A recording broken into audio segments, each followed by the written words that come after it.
Hey guys, Bronco here bringing another video. Today I am counting down the top 10 Star Wars Sith. Now this is a new format for my top 10s, so let me know if you like this format or the old format better. So basically, we've all seen Star Wars, we all love Star Wars. We love the characters, but if I had to pick my favorite Sith from both the canon and expanded Star Wars universe, who would they be? Let's find out.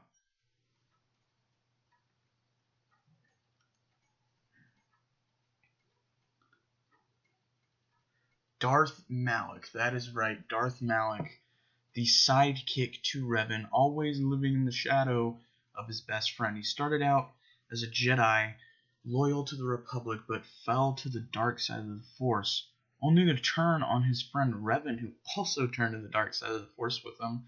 Malak is the main antagonist in the video game Knights of the Old Republic. He is a very, very intriguing Sith character. He doesn't come close to some of the other Sith on this list, but he is still a very evil and very manipulative individual, and he definitely deserves to be on this list. But the only place I could give him was number 10. Sorry.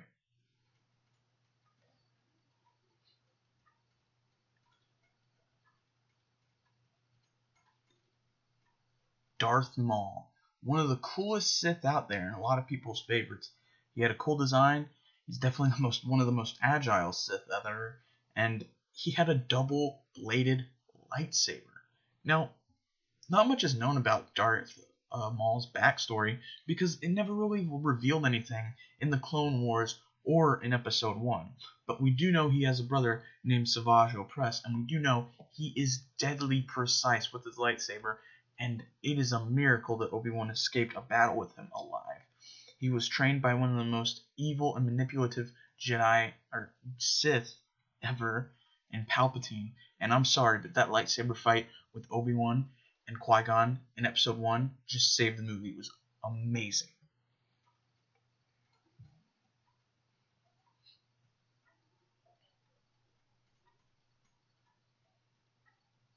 That's right, Darth Malgus. Darth Malgus is the main antagonist in Knights of the Old Republic 2. He's a very, very evil individual. He decimates anything he touches. He has a very cool design, and he looks like a brute. He's laid siege to entire cities. Jedi Temple has fallen and almost crumbled at the hands of Malgus. Malgus is a sight for sore eyes, but at the same time, he's one of the most precise and evil Sith to ever walk the planet. And he has one of the most amazing lightsaber designs ever. I mean, it's practical and it looks cool. It's just an amazing design, and he wields it with absolute precision.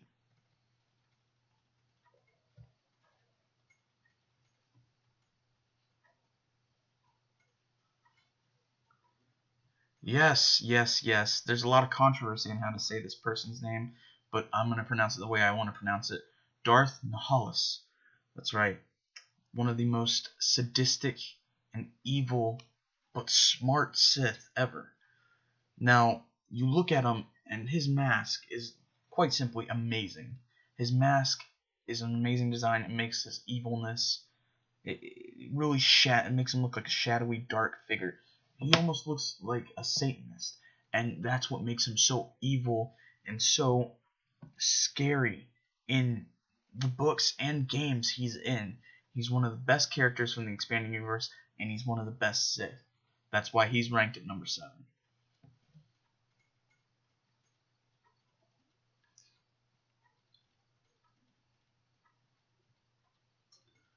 Jacen Solo. Jacen Solo was a Jedi who always fought for what was right.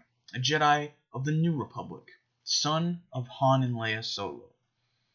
He fought for the New Republic and fought for the things he believed in. He fought for his family, his sister Jaina, his brother Anakin, and he was just an all-around good guy. But the temptation and family past turned him to the dark side. He became Darth Caedus, one of the most evil Sith to ever walk through the expanded universe. Granted, this is no longer canon, he is still an amazing character and deserves to be on this list. And in his final confrontation, he has to fight his own sister, and she ends up killing him. Kind of awkward.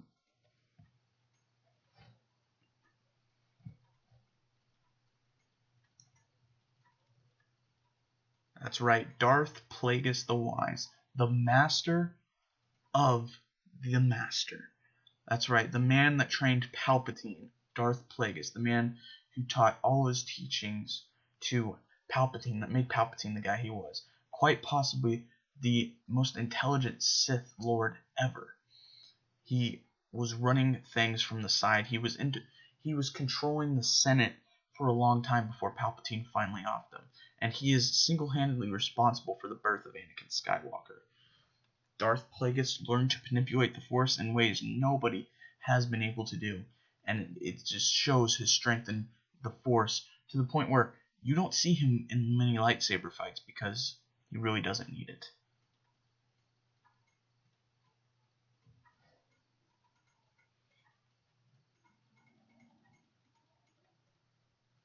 Now we're getting into one of my personal favorites. We have Darth Bane. Dessel from Apartos, a miner just trying to pay off a wage, kills a Republic soldier and all of a sudden finds himself in the Sith army where he's found to be a Force sensitive. He eventually takes over the Sith and creates the rule of two, where there should be one master and one apprentice, no more, no less. Him and his apprentice Darth Zana lay siege to the Sith and conquer the universe. Granted, he did look a little wonky in the Clone Wars, but hey, it's really cool that they made him canon. And so, you know what? I'm not going to complain with it. He also wore this armor that contorted his body in unimaginable ways and had to be very painful for him to wear, but it made him stronger in battle. It's amazing.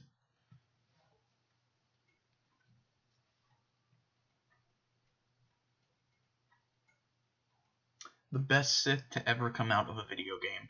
The original protagonist of Knights of the Old Republic, Revan. Now, you can play Revan two ways, Jedi or Sith, because he is a Jedi that falls to the dark side, but he is mind-washed and brought back in the Jedi Order.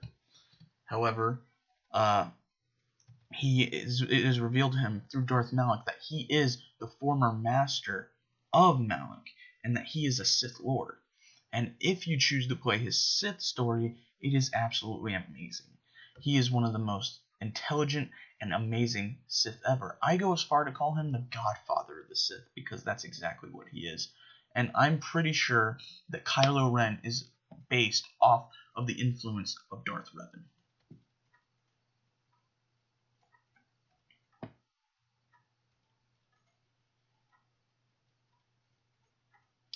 That's right, the original master, the most evil person to ever grace Star Wars screens, Darth Sidious, aka Emperor Palpatine.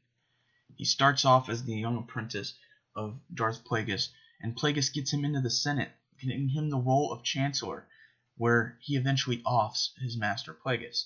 Although it was discovered he is the Sith by Anakin and gets into a lightsaber fight with Mace Windu, which eventually causes an aging process where he looks like this. But, no fear. I mean, he still runs the galaxy for another 25 years and does a pretty good job at it. Of course, there's that whole falling down the Death Star thing. That couldn't have felt too good. But he still is one of the most sadistic and evil, twisted Sith of all time.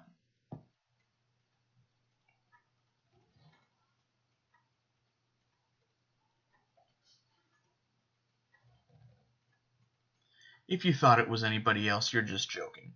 Darth Vader. The story of Anakin Skywalker is one very near and dear to my heart. This is my favorite character in the entire Star Wars saga. A man who was found to be Force sensitive, or a young boy, is trained by Qui-Gon Jinn for a very short amount of time. Actually, he really doesn't get trained by him at all. Just some basic stuff. But his training is taken over by Obi-Wan.